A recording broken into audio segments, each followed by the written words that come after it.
If I come to you as a marketer and I'm like, we had this many site visits, this many new visitors, this many like clicks, you don't care. You're a business owner. You're like, what was my revenue? The idea is you got to tie the string from spend back to ROI. The New Flat Rate Podcast. The New Flat Rate! For contractors ready to boost tickets, simplify business, and gain freedom.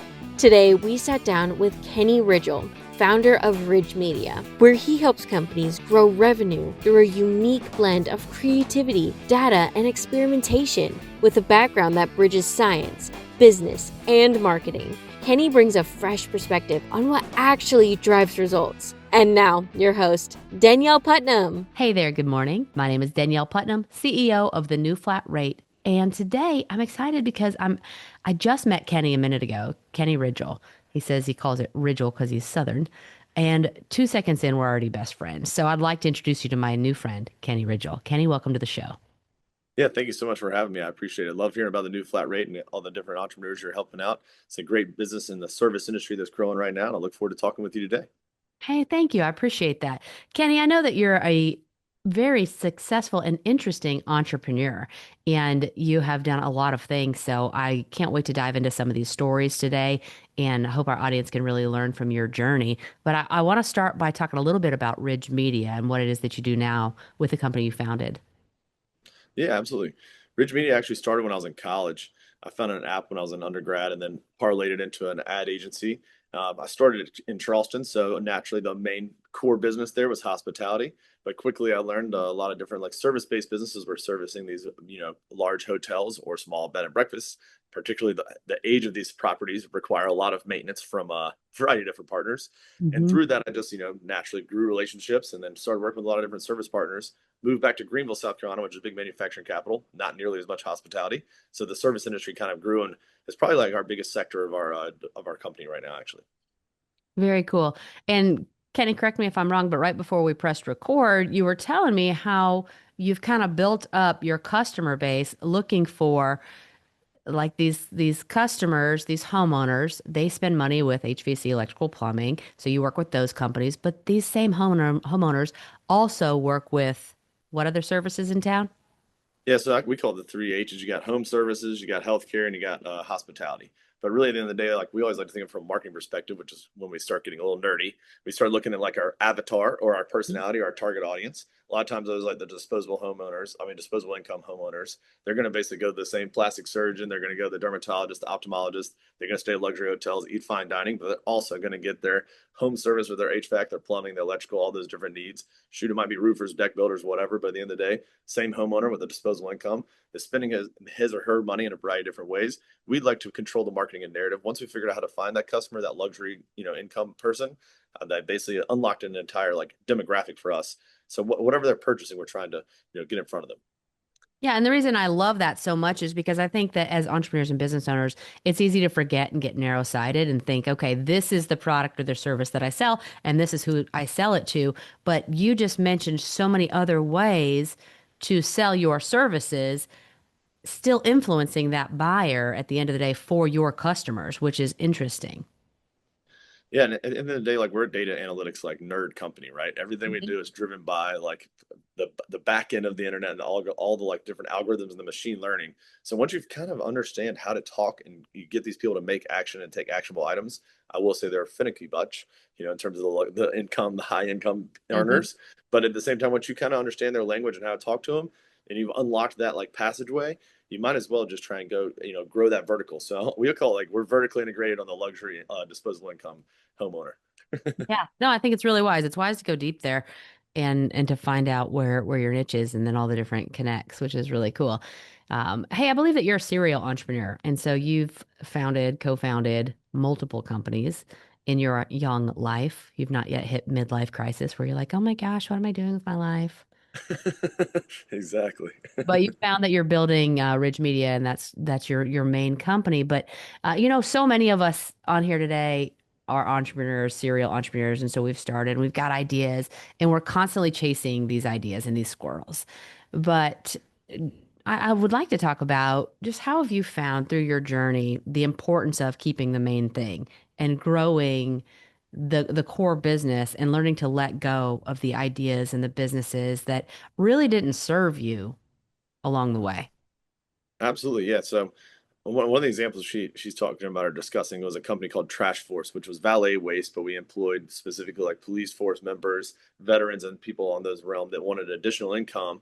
But also they passed background checks. They'd be able to go in apartment buildings, they'd be able to do these different things.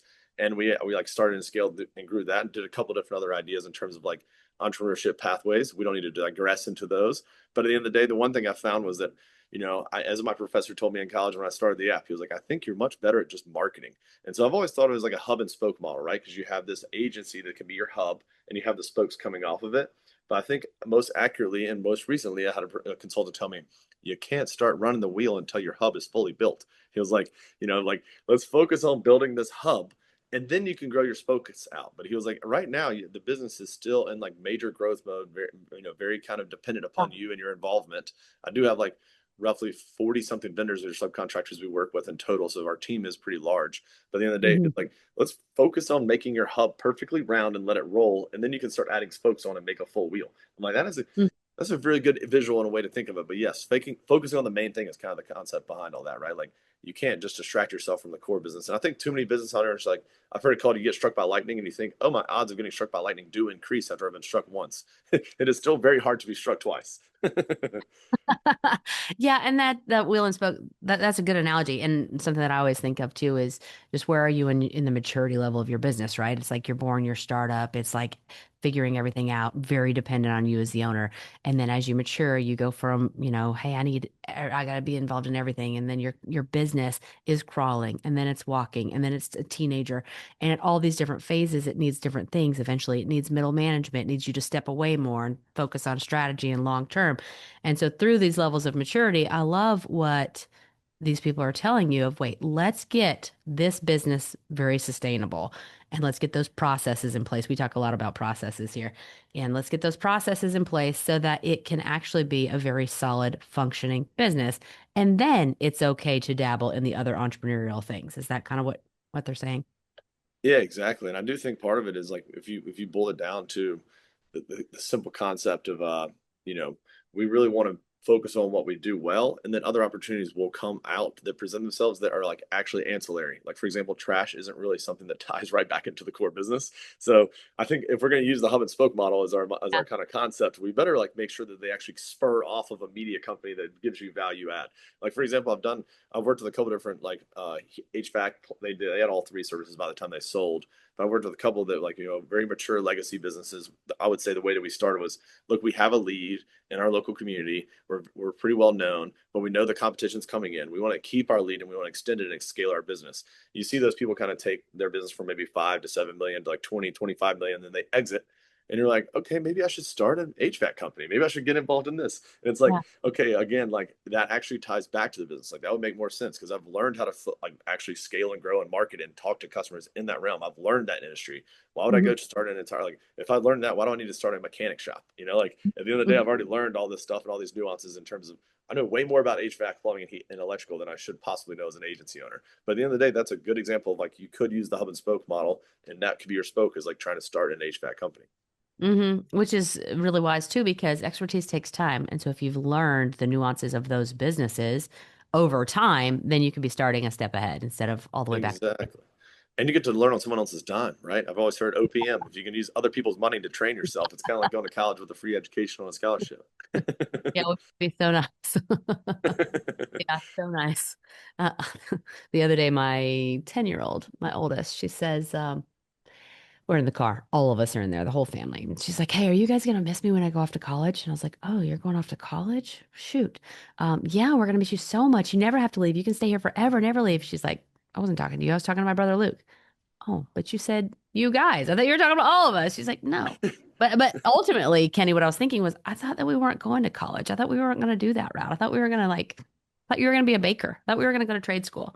Like, Yeah. we're going to Have college. you ever read the book E Myth? Yeah, of course. Yeah, yeah. I feel like I've read that book. This is my third time reading it right now, and it's hilarious. The cycle definitely occurs where you go into adolescence, you return back to infancy. But I will say, every time you return back to infancy, hopefully you return back with a little bit better knowledge of how to restart and rebuild. And you do, right? And you do. And failure gives us feedback. And then we learn, hey, let's do that a little bit better next time. I ran my first marathon in December and I thought I was doing everything right. So we trained for months. Saw the doctors. Well, I thought that marathon running was going to be cheap. I was like, oh, this is going to be like, I already run. What's the big deal? This is a cheap hobby. No, you got to get all the food, all the shoes, and then you got to have all the supplements, and then you got to have all the protein drinks and all the goo packs, and then the running backpacks and all the gear. And it's the time drain too, right? And the family commitments that you're missing out on. And so then all of a sudden everything hurts because I'm in my 40s, everything hurts. And so then you're at the chiropractors, you're at the masseuse, and then the lasers. So there's these, I call them the spider bee sting lasers because everything hurts. And so they're like, yeah, you got a lot of, scar tissue in there. And okay, so let's get the lasers out. And so then constantly having lasers, like trying to make my running better, which is ridiculous. So all of a sudden, marathon training was really expensive. And my point was, I thought we were going to win. My husband and I ran it together and we're like, yeah, we're ready. We're legends in our own mind. Yeah, there's no other people in their 40s out here running a marathon. We're going to be the only ones. We're going to win. And so we get out there and we ended Kenny as a 50 percenter. I was like, not only did we not win, we finished in the middle of the pack. But my point is, all of the feedback from that failure, like, hey, this was a bucket list item we'd wanted to do our whole life. He didn't want to. He just did it because he loves me. But I'd What a want, great husband. I tell him that. But I'd wanted to do it my whole life. He's like, why are we doing this? I was like, because it's a bucket list. I just need to check it off, right? I was like, when we're done, we're done. But I wanted to do it. So then we finish and it's like, hey, you should just be happy because you started this business, you ran this thing, you did this thing that you wanted to do your whole life, right? You should be so happy. You're successful. You've done it now. Check box. But at the end of the day, I wasn't happy because we weren't, 50%. Like, what's 50%? Here's my point. Long story short, all of the failure from that moment, the feedback. Now, hey, I've got a lot of course correcting to do. I can do better next time. So, although at mile 19, I swore I was never going to do it again on camera, I'm now training for another one because I have the feedback now. Now I know I need a better relationship with greens. I need a better relationship with carbs. Now I know I need weight training, right? Now I know I need longer. Now I need to know I need to take my speed work actually seriously. I know that I need these different tools and these different things. Same with our business. I learned so much from this marathon. Going back to the business of, hey, all of this feedback we've had, we've at New Flat Rate been in business for 15 years, and it's 15 years of feedback of how can we better serve our customers in the future. But that was a long little segue. We're here to talk about you, Kenny, not me. And specifically, I'd like to talk about revenue tracking that owners actually use. Yes. Before we hop into that, I wanted to make a Okay. note in terms of the like reiterations, right? Like I always think, well, in terms of being a business owner, you're all wearing a lot of hats, and I Mm, almost think every time I've gone back to like the return to infancy, and as I've read this book again, it's yeah. almost like I'm just stripping away one of my hats. Like in the very beginning, I was like, I need to get rid of account management. Okay, like I don't need to be managing accounts. I need to be focused on business development, being the face of the business, being the strategist. The next one I came through, I was like, I'm not a CPA type of brain. My wife is a CPA. Thankfully, she's a very good, incredible person who started working with me. And she was like, look, you don't need to be doing all these numbers. It's not how your brain works. So, Yeah. second iteration was me learning how to let go of all the financials and how to let go of all the back end of the business. Now, this new iteration that I'm going through is how do I let go of the business development and continue to focus on like the strategy component. So it's, Hmm. each one of these iterations is like kind of removed one of my hats as an owner. And I do Yeah. think it's so important to just like re-audit yourself every certain amount of time because as the business scales, you're automatically like you end up taking back on some stuff that you didn't think you did. Different things happen. Your staff That's a change. great point. You do. And you don't expect that. You don't expect your staff to change. You don't expect to take the hats back. And I feel like not a lot of people talk about that, that you've already delegated it off, but then you take it back. And it's amazing the cyclical nature of that. But at the end Yeah. of the day, it's like back to your like marathon running. Every time you like try and like re-give a hat away, if you will, you're Yeah. like, well, last time I gave a hat away, it failed because of this. Or like I would say both of my times the hats have come back was because I made one single point of failure. One Mhm. person actually got cancer. She's still going through chemo. But that was like a good example of, I delegated, I trained, a coach named Sarah. Next thing you know, this stuff kind of ends up coming back to me because Sarah's the only one in the company who knew how to do all this stuff. So when Mhm. Sarah ended up having to step out, everyone else is like, I don't even know what Sarah does. I'm like, I know what Sarah does. I think I'm going to do Sarah's job.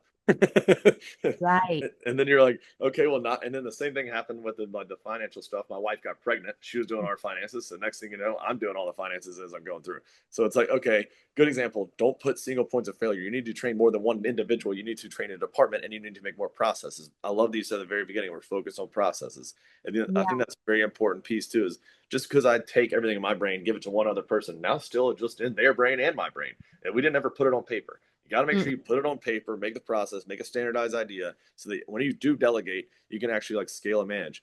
Like most recently, I will say this is a good success of mine in terms of like my third attempt to do this, the sales business development piece. I had a guy that worked for me for a couple of years named Luke. I really poured into him, trained and invested in him. He ended up leaving. He ended up starting his own company, which is great. We're still great friends. But mhm. I also know that all my training for him was documented. So like, I have another business development guy coming in. He's starting on the 23rd of March, which is like basically 2 weeks from now. And instead of me having to like worry about, oh man, I got to prep all this stuff to get him ready. I don't know what what's my curriculum going to look like? How am I going to train him? It's like, Mhm. I'm just going to take what worked with Luke, I'm going to put it right back in front of him. And at the end of the day, it's going to be way less cumbersome for me to try and train him again. Like, here's all the videos to watch. Here's all the like continuing education classes to go to. Here's all the courses. Here's everything you need to learn. And then I can basically oversee and actually monitor him as he trains himself. Because Mhm. I made a ton of Loom videos. I made all these different like basically resources for him to follow. But now we can actually scale that position, right? So when Yeah. Corey's his name, when Corey comes in, it's gonna be way less time consuming for me to get Corey up and running, and he probably will be up and running faster. Whereas with Luke was probably 6 8 months before he was totally competent to be like, I'm on my own in the field, I can do this, I got it. And 6 to 8 months is a long time to train somebody. You really got to get it quicker than that. You do. And I want to go a little bit tactical right now so that we can be really, really practical and really simple. So, Kenny, you mentioned a couple things you said, because what I wanted to ask is what tools are you using to document?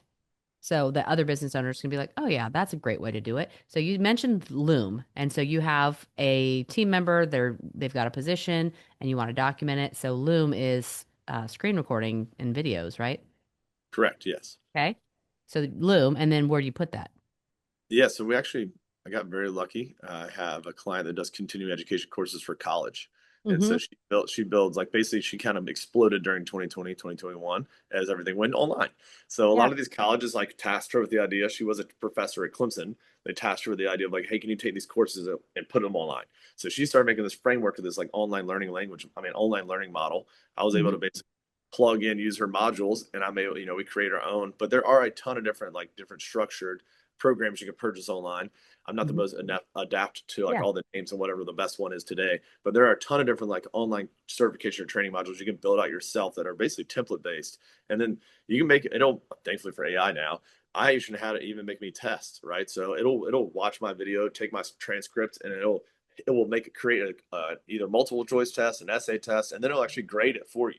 So I have mine set up to where as everybody comes through, they actually have to watch the video, take the test, and then they get a grade on the video. If they have a pass score, they get to move forward. If not, they get to restart back over. It's kind of like the Google Ads training model or the Meta training model or any of these other different like softwares. And we've used Service Titan. I don't know if y'all have ever gone Yeah. through the Service Titan like training like course, but same idea. Mhm. You're just trying to get a certificate. We call it the Ridge Media Certificate. So you get, and we Mhm. because of the media and with the Ridge, we have like different tiers. So you're at base camp, you're like making the climb.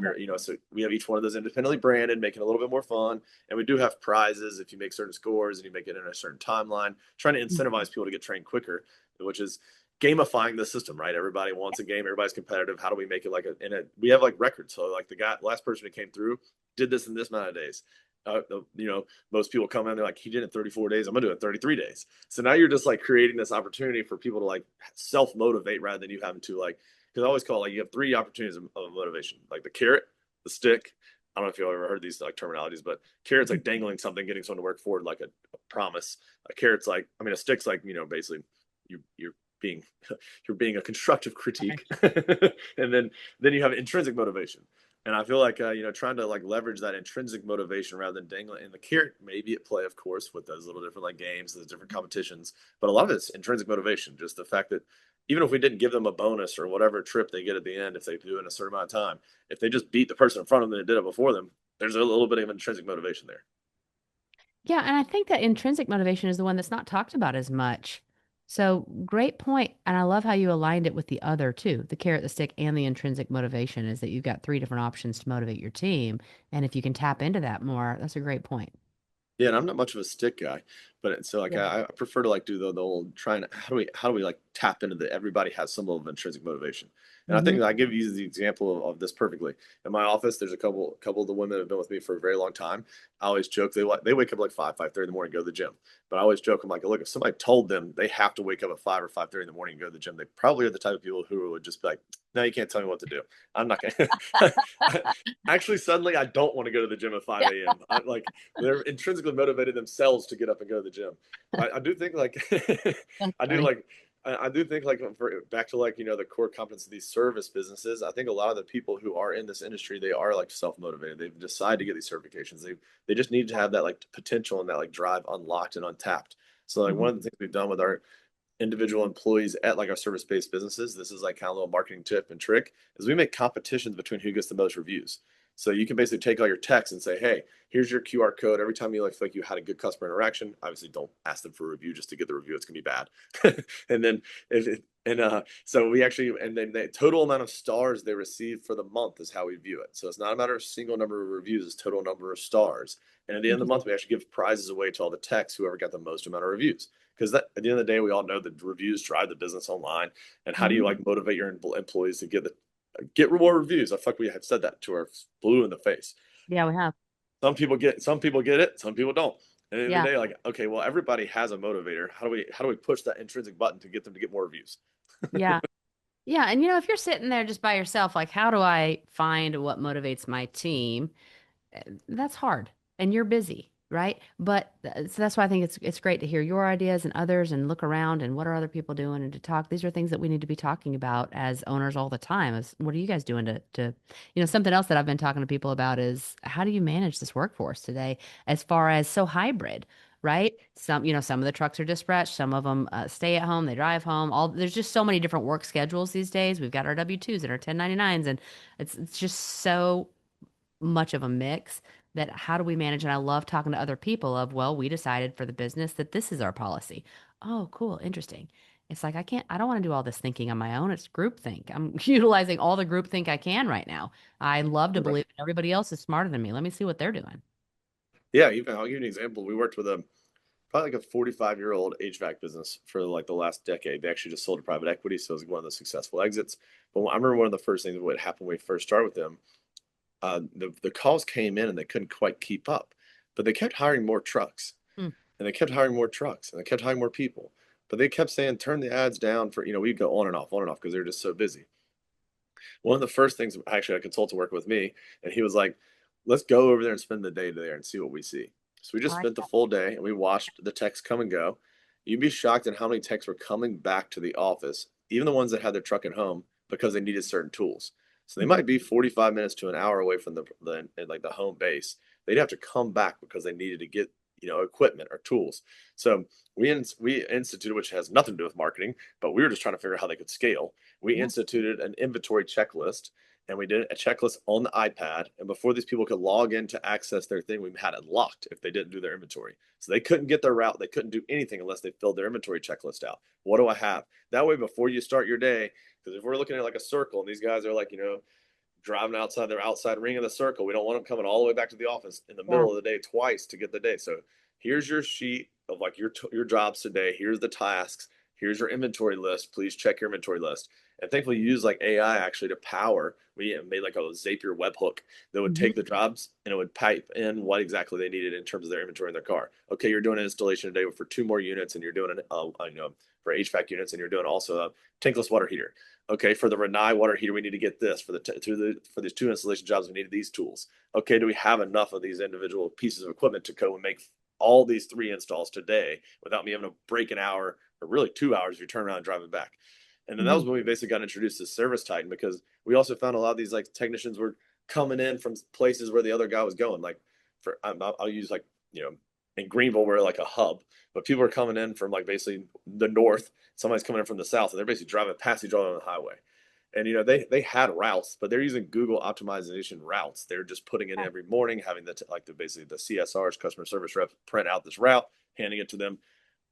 A la Service Titan was a major like time saver and allows us to scale I a was lot about more. to ask, like, who was their FSM, but you're saying it was Service Titan at this company. Yeah, so we ended up putting them on Service Titan, and we helped like basically got it. We got trained because we needed to train them, make sure they're using it correctly. And at the end of the day, we basically were able to help them streamline and like make more efficient use of their trucks on the road, so they weren't like driving past each other and wasting time. So if somebody's in the north, stay in the north. Here's your three jobs in the north. Somebody's in the south, stay in the south. And then on Service Chat you have the live tracker, and you can basically figure out when people were stopping for lunch for 2 hours. And there was a lot of just waste that was going on in terms of, because certain techs would get so much more done than other techs, and it'd be the same job, and you're like, oh, for an install, we're averaging like 2 to 3 hours. Next thing you know, it's like that guy took 5 hours, and he didn't get to his third job that day. He only got two done. What happened? Oh, well, he went by his house. He stopped for an hour, and you quickly learn, okay, well, the more, and you hate to say it, but like the more you can just understand people's thought process and what they're doing, then you really streamline them. Because the guy might have stopped by his house because he wanted just to get lunch, and you're like, Yeah. okay, well, why don't we just pack our lunch if you didn't need to drive out of the way? But the idea is just understanding what is causing these hiccups, and like and creating this ability to like not scale, because there's Mhm. a lot of it's just human error. It's less of like, just you could train them and teach them the best process possible, but you really just have to figure out exactly what's distracting everybody. Yeah, that's fascinating. And you're talking about scale, but I like to see it too. It's just the inefficiencies, because we talk about pricing all the time. And if you want to be profitable, you don't really necessarily have to raise your prices so much, but you have to fix the inefficiencies or at least be honest with your efficiency rate. Like, what is your efficiency rate?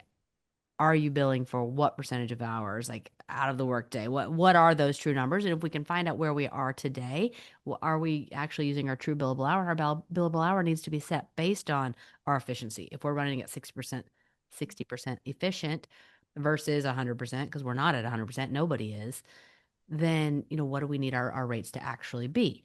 Or do we want to adjust our efficiency?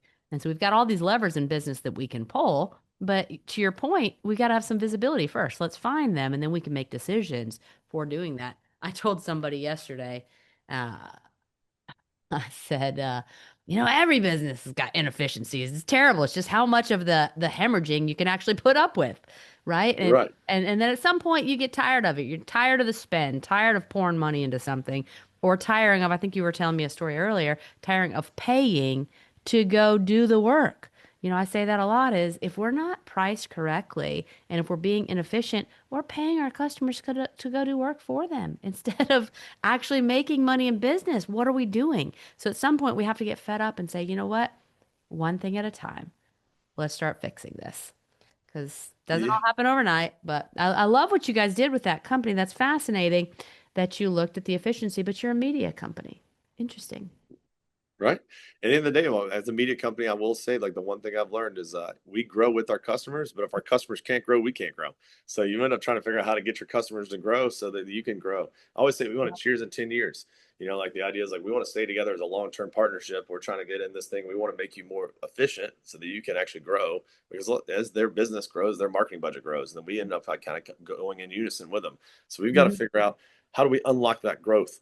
And back to like the online education courses, we had a customer that was, basically really struggling to find talent, which I think is a very big thing in this industry right now. So we actually partnered with a local community college that was doing the trade school like programs for different teaching technicians.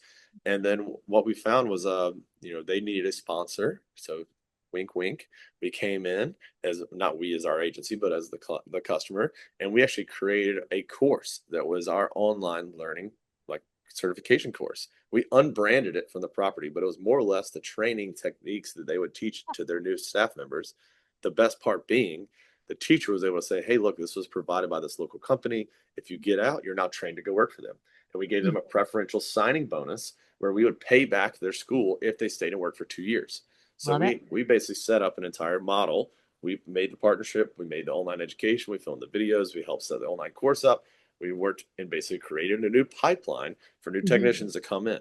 And it was a very successful example of like basically bridging that gap between the media world, like the video, the content, the online teaching, and then also how do we basically create more employees? Because it's back to the scale thing, right? You would never Mhm. think your media partners basically working with your like on your behalf, speaking with the like local community college, trying to make your trade schools happen. But at the end of the day, that's it's just an ends to a mean. You're like, okay, we can't grow because they can't hire anybody. Mhm. So we're kind Yeah. of stuck here. So be realistic. How long did it take to identify that solution and to put it in place? Because the relationship had to be made, the training curriculum, you know, I got really lucky. I actually worked with a small business development center. If you know what the SBDC is, Mhm. I work with SBDC, and then Spartanburg Community College is the college I'm discussing. They actually have a big SBDC office in there. So I was always going up there and doing like little courses, like education for new entrepreneurs, aspiring entrepreneurs, and teaching. And one of the group leads was the professor from the trade school, and she was like, "This is a good idea. Like, let me have a meeting with you." I sat down and met with her, and she was like, "Look, this is our problem. We're having like, number one, people aren't signing up for this, and when they get done, they're not exactly trained for like the individual companies in the area.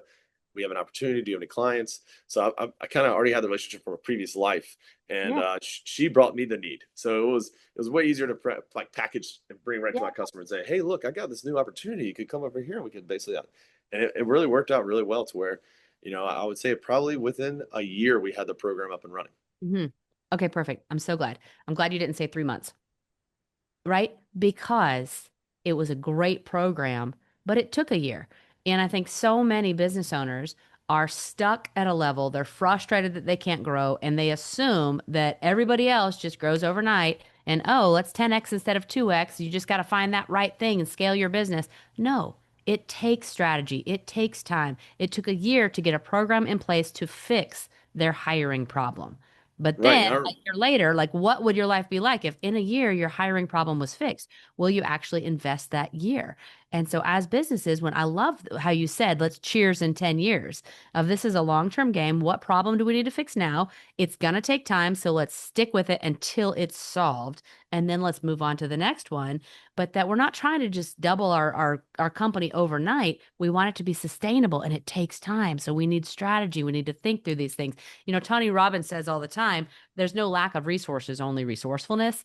And I love how Kenny, you just said that, hey, you actually had the relationship. You had the relationship, but we have to think about what relationships do we have that we're not utilizing. yeah. And my customer had actually already been getting employees from this place, but I'll put it this way, they got like two employees in the last 4 years. So they weren't having like a high Wasn't success. consistent. Yeah. It wasn't like this pipeline that we have now.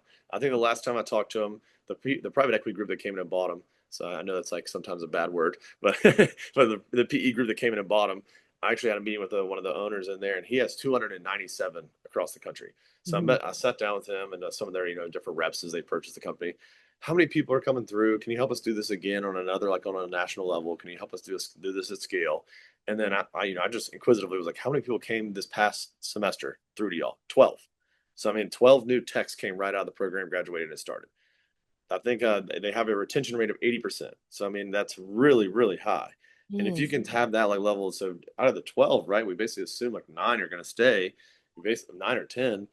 I mean, that's a really good growth model. If you can do that every semester, two times a year, there's your growth. And now you kind of know how much. And we ended up making a formula using Service Titan of like how many techs are needed for per like X number of hundreds of thousands. And Mhm. now they basically know when we hit this X number of thousand, I get to hire another tech. Every time I hit this X growth, now I hire. And so we like help to create a formula.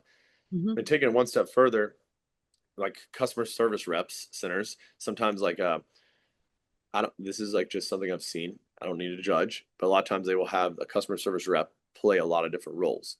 And Yeah. they might not be the most knowledgeable in terms of the service. So they don't really understand the means to an end. They're just answering the phone. And so one of the things we had to work on was back to, okay, how do we train these people? Especially if we're doing Service Titan or some of these like big like programs. It's a heavy lift. It's hard to train them. Same idea as how do we get those people engaged and how do we get them to grow? And so we ended up putting in a call center for one of our clients, and this was really cool. He basically made his own training videos on how to use the Service Titan for just specifically their build because everything's built out based on the company. And I'll put it this way: you probably lose 40 to 60% of Service Titan's tools. Unless you're a massive like 50, $70 million company, you're not using that whole shebang. You don't need all of it. Your dashboard probably looks differently. It's all set up individually based on your company and your needs, how you flow. So we were able to train on those people, set up a call center so any of the customer service reps had a question on Service Titan, they could call in. So funny enough, my client was actually able to sell the customer reps like the call center to Service Titan. So he was an HVAC company. He ended up just trying to train his own staff. We made Yeah. these videos. They had their own internal call center. They basically found out eventually, like, hey, can we have other employees, like other people that are paying for our subscription call you? People start calling. Next thing you know, they basically find out like, oh, wait, there's 1,000 different like people paying a monthly user seat fee for this program. There's Yeah. money here. We should probably have our own. And they have a call center, but it's just different based on like the size of business, I think. A lot of times I don't know if you ever got on a call with some of these like reps, but they want to tell you more about the program than just helping you fix the one problem you're looking at. And it's like, look, we're not trying to unlock new tools. We just want to use the tools we freaking have right now and use them well. And Yeah. so basically like dumbing it down, making it like a more digestible, like how do we actually solve a quick answer? Because right now I have someone on the phone. I need to figure out how to schedule this guy. I can't figure it out. I need to like put the customer on hold. I need 2 minutes to get an answer back to this customer. I can't take any more than that. And then so eventually he had a successful exit from a software tech business as a HVAC owner. So it's back to like, but it was a core hub and spoke model. Back to bring us all the way back to our beginning conversation. It made sense. It was a natural just growth arm for him, and Mm-hmm. it's hilarious when you see these little things play out where you're like, I think he joked, he's like, I made a much higher multiple. I think he made a 10x multiple on his revenue from that company. So I'm like, that's a really big win that he probably wouldn't have foreseen being an HVAC owner. No. Right. But he stayed in his lane of what he was knowledgeable about and he was solving a problem. And I love that was that when we're solving a problem and then we're like, hey, I can solve this for other people too. I can help other people. And coming from that position, it can be really successful. And it's so organic. So organic. It's just like having call recordings. Like we use a program called CallRail, and it Mm-hmm. actually records every single phone call. It gives you like the user journey timeline of like basically search this keyword. Danielle typed in plumber near me. Danielle called us. Danielle ended up not booking, but we see her come back a couple more times. She gets an email from us. She calls in. Are we going to say the emails would flip Danielle, or was it the very first click? No, it was a multi-touch campaign, multiple months, as she decided to fix her compressor in the beginning, and then she decided that now I actually need to replace my entire unit. So like there's a customer journey. She didn't use us for the maintenance, but she used us for the install. So what do we do wrong on the maintenance and what do we do right on the install to get the job? And then now you can see that what page did she land on? Why did she not use us for maintenance? How'd the call go? What'd they say? So we can listen to every single phone call from Danielle, look at all your emails, see all the page interactions you had. We can try and fix our maintenance page. We can try and fix our customer rep on how they try to flip you on the maintenance. Or we can basically look at what happened on the install and say, maybe that was the natural progression. And like she just price shopped this and she went with the cheaper person for the maintenance fix. And then she decided to use like the proper company for the big thing because the maintenance didn't go as like she planned.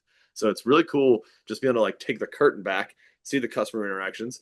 We even like screen record these visits to the website. See, it's called like Crazy Egg is a program. And there's like a heat map. Think if you're flying over a city, it shows you all the different heat maps and all the pockets, and it actually shows like traffic flow, but it's on your website. And then it actually does screen recordings from individual visits. So you can say, I want to see the screen recordings from where there was a conversion, where somebody called and they were Okay. good. Yep. And I want to see a screen recording from someone where they visited and they bounced or they left. Like what happened? And you can almost see like where they're trying to click or find if you watch the recordings. And it's incredible, this Crazy Egg tool, how much it will just change you, what to change on your website. You'd be shocked at getting the traffic is not the answer. Getting the traffic to make the call is the answer. We're not just trying to get people on the website. If we get a bunch of visitors, and I'll put it this way, if I come to you as a marketer and I'm like, we had this many site visits, this many new visitors, this many like clicks, you don't care. You're a business owner. You're like, what was my revenue? So Yeah. Yeah. back to like the revenue answer, we've got to find a way to connect this thing to revenue. So if your call Yeah. rail integrates right into a Service Titan, there's a ton of different other programs that will integrate into as well. So don't have to be Service Titan. I don't work for them. We do Mhm. work with a ton of different other programs. Should we even make custom ones? The idea Yeah. is you've got to tie the string from spend back to ROI.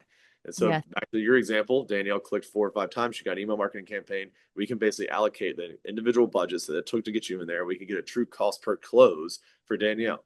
And once we have that after 90 to 6 months, like your marketing agency should be able to tell you, this is our cost per close. This is our Mhm. cost per lead. Here's our closing ratio. Now you have math. You can figure out how we want to scale. So at the end of the year, when you sit down and say, okay, we were $5 million. Next year, we want to go to $8 million. Okay, well, here's the cost it is per booking. If it Mhm. costs $200 to get a new unit installed, it costs $40 to get a new maintenance call. Okay, then we can do the math for how many more maintenance calls we want to get, how many more installs we want to get, and you basically just scale your budget up. And of course, thankfully, with the internet now, you have the point of diminishing returns. You can actually run the projection model and see it on like a curve. And you don't want to be on the flat part of the curve. You want to be where it's in the growth mode, so you know when you're over investing. Like we worked with ServPro recently, which is like a local franchise for Mhm. like the Greenville market, and we basically whenever we got him, he was overspending like drastically on Google Ads. He was spending an extra like $3,000 a month, where it was basically getting him 2 extra calls. He could go back down by $3,000, pivot into more of a brand awareness play, and do some other different nuances with his capital. We went to content because we're at Content's King, so we just basically froze up the $3,000 a month. started running an entire like social media campaign and doing content creation and videos. But we were able to basically carve our own budget out. We also found some other waste on his tech. So we came in and we like audited what tech he was using, what tools was he using. He was paying for like this grandiose version. We didn't really need the like pro Mhm. version of the software. We needed like the beginner version of the software. So we're able to kind of come through, retailer this back, look at some of the software he was doing. And at that point, you're basically become like a tech and data media partner. And I think Mhm. that's where the future is going. Even Google had a town hall meeting with all their agencies recently saying, as an agency, you've got to become a tech partner. Mhm. The media and the strategy is tying into tech so much more now that where there's a blurred line. Same with like marketing and sales. It's all becoming one. And you can't Mhm. have this disconnect between tech, marketing, sales. They're all operating under the same roof. A lot of times you can basically look at it and figure out, okay, how do we reallocate our funds? How do we use our resources? And what are the best, like, what is the best spend, especially once Mhm. you have data? And the data has to be empowering these decisions. You're not supposed to be guessing, especially in today's environment. I mean, if you're running billboards on traditional TV, you're still guessing. And at the end of the day, if you're doing these other means of like digital advertising where you can track the conversion based on the IP address, it just unlocks a whole nother like clarity in terms of how to spend your money. Mhm. That's neat. And you hit on too, you can do all the right things and so much money is lost at the phone call. So, and I want to go back to with the maintenance, the company that you're like, hey, they use somebody else for maintenance and then they use somebody else, they used us for install. When you said that, I like how you said, let's look at our maintenance. Why did they choose somebody else? How can we improve? And so all of this data that you're talking about, Kenny, like we all have data, but I love have your media partner be your tech partner too. And doing an inventory of your technology, the different tool stacks that you use. What are you overspending for? What are you not? And then what information do you have? And then where can we improve? Hey, we're losing over here. We're losing money on these ads. We're losing money on our maintenance programs. We're losing money on our conversion over here. How can we improve that? And then picking a spot, right? Where are we hemorrhaging the most is what I say. I like to follow the money. Like where's the biggest opportunity? Of course, who doesn't want the low-hanging fruit? But then where are we also losing the most money? Where are we the most inefficient? And how can we plug those holes in the bucket? And it's this is a lot. You're giving us a lot of information. So as business owners, we can't fix it all overnight, but this is really great. I love, love, love. So thank you. That our media partners need to be our tech partners too. Let's get help. Let's ask questions. Let's be resourceful with the partnerships that we have so that we can make changes and continue to grow. Because, like Kenny says, cheers in 10 years. Exactly. And I think one of the main things to look at is, like you said, the phone calls are always something that can be overlooked. It could be your Mhm. technician, how he visited, whatever he said. It could be your pricing. And I do think one of the most important things is not wasting time chasing down like what happened if it's just a pricing quote. Like if we Mhm. miss on pricing, we're not going to beat ourselves up because somebody like price shopped us well with something cheaper. Because there Mhm. always is going to be the one man in a truck, and those people are going to probably be aggressive with their pricing. I mean, shoot, that's how we all started out, right? You want to win bids, so you don't have the I overhead. do I definitely do though argue this one when it comes to pricing. I think that it's not about pricing until you make it about pricing, that they do go with the cheaper if you didn't give them a reason to go with you. And so I do think that we've got right. It's just excuses of oh well they went with the cheaper guy and we can't keep up with those cheaper guys. Yeah, you can. You can provide better value. And so often if people don't do business with you, they're not telling you why, right? And they might have felt like you the the number one reason is they might have felt like you didn't hear them. You weren't listening. You didn't have empathy. You didn't spend time with them. You didn't listen. You And felt like a number. you felt like a number and they didn't feel heard. And if they didn't feel heard, then yeah, they're going to go with the cheapest. But if you actually treat them like a person and they are heard, then the likelihood of them going with you, it's not about price. You got to make it about something else. It's all about education, right? Like Make one it of the about, things go yeah, ahead. I've always heard like it's education. A lot of times you educate people about what could go wrong rather than trying to sell them. Because at the end of the day, like that sometimes they hear more from you whenever you tell them like, if we fix the compressor, for example, well, it already had a ground short. It's going to have these issues. You Mhm. basically can get into like, we can fix a compressor, but there's already an electrical issue. There's already been a burned out play. Mhm. It may or may not fix all the way. And of course, like the more you talk about the potential bad in that, and the more you instead of talking about all the good, I think people hear you a little bit more just because you're being honest. You're telling them the truth. Because everybody that they're going to meet with is going to tell them how great the maintenance is going to be, how much it's going to work, how much you're going to fix. The more you can just be transparent about like potential downfalls, it separates you out. It gives you a competitive advantage because you're just being truthful and honest. And I think at Mhm. the end of the day, a lot of people who are homeowners, myself included, you just want to find somebody you can trust. And if somebody starts telling you in the very beginning, like, here's some things I think could go wrong, you're immediately beginning to build trust, because everyone's Mhm. getting sold all day, every day. I think on the internet, on the phone calls, like, I mean, good Lord, Yeah. we're all getting open promises with no delivery. So at the end of the day, it's easier to under promise and over deliver if you're going to be telling the truth about what could go wrong and like what you see as a potential pitfalls. And I think that's Mhm. one way just to build trust right out of the gate. We always talk to our technicians about that. Like, it's not about telling them how good we are and how great we are. It's about telling them like what mistakes they could make in their decision process here. Because a lot of other Mhm. people probably are not educating them about how good things can go wrong. They're probably all telling them how great things will go. Yeah, and I like also adding to that, what are their concerns? What are your concerns for the house? What are your concerns? So that we're listening. Kenny, we could talk all day. I've really enjoyed getting to know you. Like I said at the beginning, my new best friend. Great to know you. And I really appreciate the value and the wisdom that you've shared here with our audience today. So, how can people reach you? How can they learn more about your company and how you can help them? Yeah, absolutely. You can reach out on LinkedIn. My name's Kenny, Kenny, Ridgell, Ridge with two L's. Or you can check out our website, ridgemediallc.com. And feel free to reach out. We always do free consultations. Be happy to walk you through some case studies, just give you some tips for tools for the trade. At the end of the day, we do have like a whole tech stack, like presentation we send out to anybody that we meet with. A lot of times I'm doing these conference speeches, and my main topic of conversation is education. So we come in there, and I use a big slideshow and I go through a bunch of the tools we're using as an agency. And I'm like, look, here's all the different, like, here's how the sausage is made, you know? And at the Mhm. end of the day, a lot of times people can implement a lot of those changes themselves. And there's different areas where they might get hung up.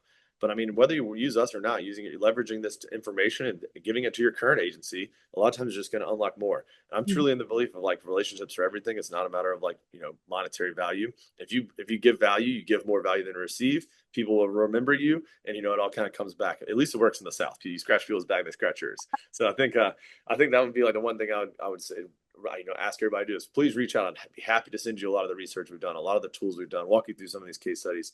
If you have a unique problem, I like solving problems. I mean, that's what we are as entrepreneurs. We solve problems. So Mhm.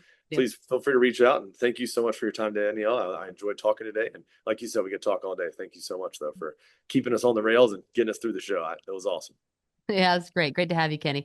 We'll see you next time. Thanks, Absolutely. everybody. If you want to learn more about the new flat rate, go to TheNewFlatRate.com. If you want to learn more about Ridge Media, go to RidgeMediaLLC.com.